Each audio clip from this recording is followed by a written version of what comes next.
You spoke a little bit about having a plan before the BioBlitz.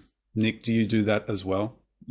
Say where you plan where you're going to go, and or do you target specific organisms? I mean, obviously on the rock pools or with experts, that's one thing, or the moth light. But if you're going out into the rainforest, is it just snapping away at everything, or what's your mindset there? Well, yeah, going into it, I definitely have a rough plan of what I want to do on each day.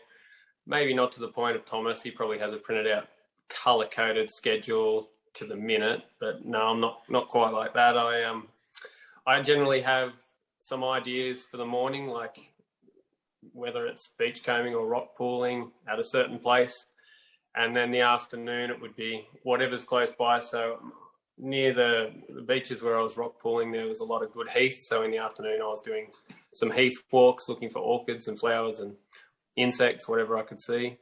That being said, I have those things laid out, but they change constantly during the event, because sometimes you go somewhere expecting to spend 3-4 hours and there's nothing going on. So you're there for half an hour.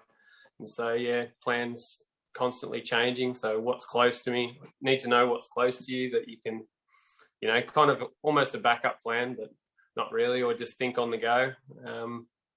When I'm in the rainforest, I'm just looking at everything. So I generally, pretty much wherever I am, if there's plants around, I'm always focused on the plants, and I generally seem to find a ton of other stuff while looking at plants. So I'm going along just photographing each different species of plant I can see in that certain place. And, as you're doing it, you're taking photographs of the underside of the leaves usually to get identifications.